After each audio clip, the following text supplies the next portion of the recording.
Halo semuanya, perkenalkan nama saya Agil Jihan Ibrahim yang merupakan salah satu mahasiswa dari Bidang Nusantara University jurusan Information System akan melakukan presentasi kepada paper yang saya bawakan dan saya angkat pada mata kuliah Advanced System of Information System. Nah, judul dari paper yang saya angkat merupakan pengembangan sistem aplikasi reminder pelunasan pre-order pada UMKM toko buku online WhatsApp Book.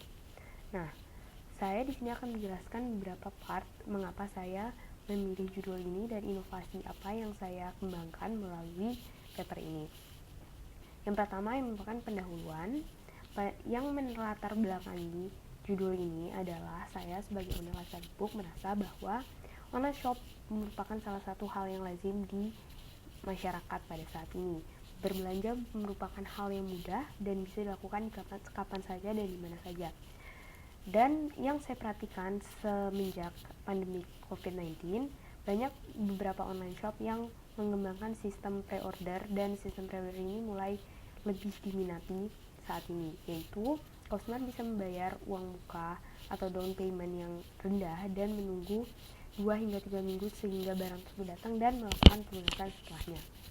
Nah, pada online shop saya juga mengembangkan sistem ini.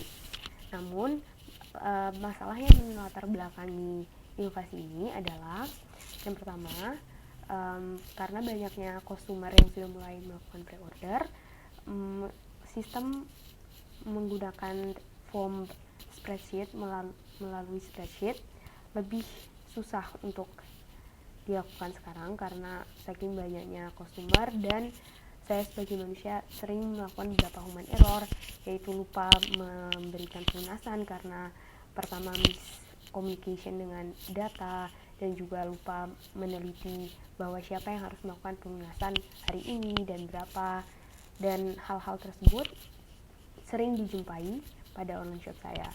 Maka saya berpikir kenapa tidak mengembangkan aplikasi reminder pelunasan ini untuk yang pertama mendapatkan siapa saja yang harus melakukan pelunasan pada hari ini dan berapa serta bagaimana caranya.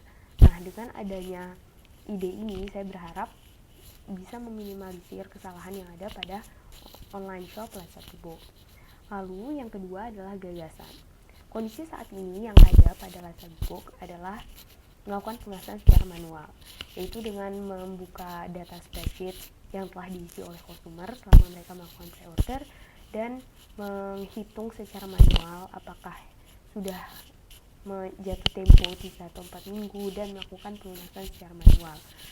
Lalu, hal yang pernah saya lakukan untuk merubah kondisi adalah membuat reminder dengan kalender.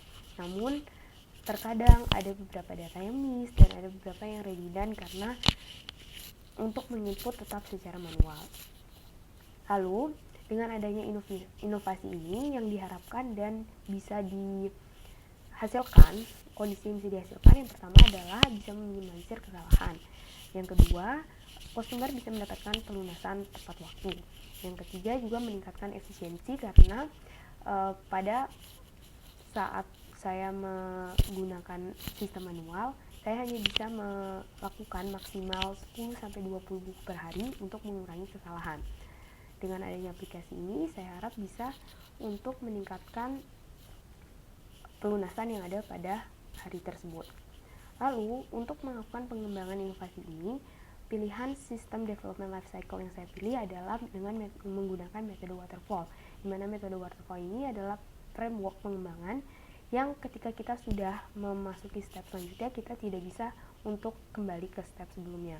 Hal ini saya gunakan yang pertama untuk meminimalisir kesalahan dan yang kedua juga untuk memastikan bahwa sistem berjalan dengan sempurna. Lalu untuk SDM atau sumber daya manusia yang dibutuhkan dalam mengembangkan aplikasi ini adanya project manager, analisis, project sebagai analis, lalu UI designer and tester, dan juga programmer. Lalu pada SDLC metode waterfall ada beberapa tahap yang harus kita lalui. Yang pertama yaitu planning untuk merencanakan dan juga apa yang ingin dilakukan oleh project ini dan apa aja yang dibutuhkan dari project ini. Lalu yang kedua adalah tahap analisis. Di sini kita akan menganalisa kebutuhan user, kebutuhan fungsional dan non fungsional yang akan dijalankan pada project ini. Lalu yang ketiga adalah desain. Di sini saya menggunakan Canva untuk mendesain user interface yang saya sudah attach pada paper yang akan saya kumpulkan. Lalu yang keempat adalah development. Development di sini kita melakukan pengembangan sistem dengan programmer. Lalu langkah selanjutnya adalah testing. Di sini kami ingin menguji untuk 1 atau 2 spreadsheet yang lebih sedikit peminatnya di Lights of the Book, yaitu normal pre-order. Lalu untuk implementationnya kami ingin menggunakan metode paralel karena untuk yang pertama meminimalisir kesalahan, yang kedua jika terjadi apa-apa dan sistem tersebut gagal, kita bisa kembali untuk menggunakan sistem yang manual. Lalu yang terakhir adalah maintenance. Maintenance untuk 3 bulan pertama akan dilakukan secara rutin untuk setiap bulannya untuk mengetahui apakah ada kendala atau tidak di kemudian hari. Lalu yang terakhir merupakan kesimpulan. Nah, berdasarkan penelitian ini, dampak yang bisa dirasakan oleh Lights of the Book yang pertama adalah memudahkan owner untuk mengatur pelunasan. Yang kedua, customer juga bisa mendapatkan pelunasan tepat waktu. Yang ketiga, pastinya meminimalisir kesalahan perhitungan atau kelupaan tanggal. Dan yang keempat, juga dengan sistem ini Lights of the Book diharapkan bisa menjadi online shop yang lebih efektif dan bisa maju. Lalu ada beberapa saran yang saya bisa beri untuk mengembangkan proyek ini. Yang pertama, penulis berharap kami juga ingin nantinya jika sistem ini berhasil untuk mendatangkan fitur baru seperti melink Instagram. Jadi untuk template pelunasan bisa langsung dikirimkan kepada user yang memesan. Dan yang kedua, bisa dikembangkan untuk UMKM lainnya. Lalu beberapa hambatan yang bisa saja terjadi pada pengembangan proyek ini. Yang pertama adalah kesalahan atau kegagalan update dari Google Spreadsheet, dan solusi yang mungkin bisa dilakukan adalah untuk mengimplementasikan secara paralel sehingga ketika ada kegagalan bisa kembali ke sistem yang lama terlebih dahulu.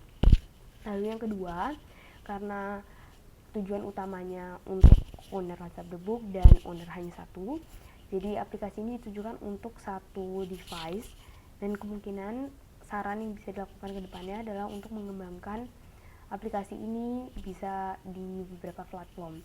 Lalu yang terakhir, karena pastinya sistem tidak ada yang sempurna dan akan ada beberapa error, untuk meminimalisirnya kita juga ingin melakukan testing secara maksimal.